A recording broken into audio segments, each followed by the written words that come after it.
Bien, quand on lit ce texte, c'est waouh, c'est quel rêve d'ampleur, quel rêve inouï. Et ce rêve, ce n'est pas celui de quelques-uns isolés, ce rêve, c'est celui de centaines d'associations lilloises, porteuses de projets culturels, sportifs, d'insertion ou de solidarité. C'est le rêve d'associations qui aimeraient bénéficier d'une telle délibération.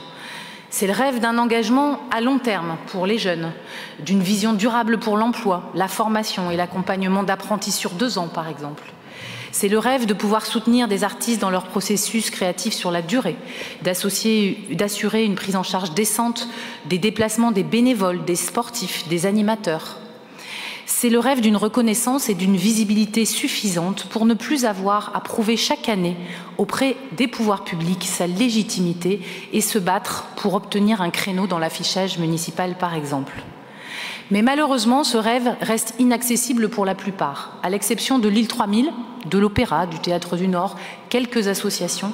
Bien peu peuvent se permettre de rêver d'une sécurisation de leurs objectifs, de leurs effectifs et de leur financement pour 3 ans. Aujourd'hui, ici, Madame le maire, avec cette délibération, vous vous faites plaisir, ainsi qu'à ceux qui font partie de votre système, en garantissant pour 3 ans le financement de l'île 3000 à hauteur de plus de 9 millions d'euros d'argent public, de l'argent qui provient des impôts des Lillois. Des impôts des Lillois dans le budget de l'État et du ministère de la Culture, dans le budget de la région des Hauts-de-France, de la métropole européenne de Lille et de la ville de Lille. Je vous épargne la liste des millions d'euros engagés par collectivité, c'est tout simplement indécent.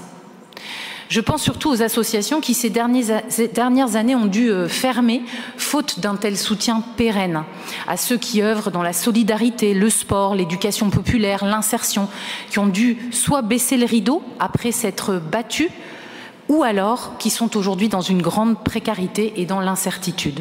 Ils se reconnaîtront, même si je ne les nommerai pas ici. Merci donc, Madame le maire, de nous démontrer à travers ce document de plusieurs dizaines de pages que 4 acteurs publics peuvent, quand ils le veulent, se rassembler autour de vous, autour de la table, avec des associations lilloises pour s'engager en respectant leur expérience, leurs résultats, leur implantation locale et les risques qu'elles prennent sans compter. Ce geste est porteur d'espoir, à condition qu'il puisse être étendu à tous. Mais soyons clairs, l'heure est grave. En pleine période de contraintes budgétaires, alors que chaque collectivité doit participer à l'effort national, certains élus font preuve de courage et remettent en question des subventions automatiques, historiques, en se concentrant sur les priorités ou sur les compétences de chacun. Je pense à l'exemple de Christelle Morancé, la présidente de la région Pays de la Loire, qui a osé reconsidérer les subventions à certains opérateurs sans se reposer sur ses acquis. Madame le maire, il est temps d'oser réinterroger vos politiques publiques et de regarder avec lucidité les réussites comme les échecs.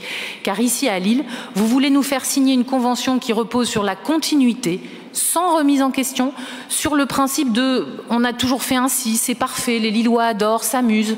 Et vous proposez de renouveler ce modèle avec l'île 3000 en réaffirmant, comme vous le faites dans la convention, entre guillemets, considérant la place acquise aujourd'hui par l'île 3000 au plan local, national et international.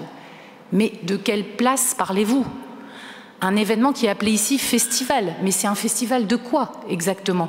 Un festival sans véritable identité, qui touche à tous les arts, mais qui ne parvient pas à marquer durablement l'histoire de Lille, comme le fait Lyon avec sa Fête des Lumières ou Angoulême avec la bande dessinée.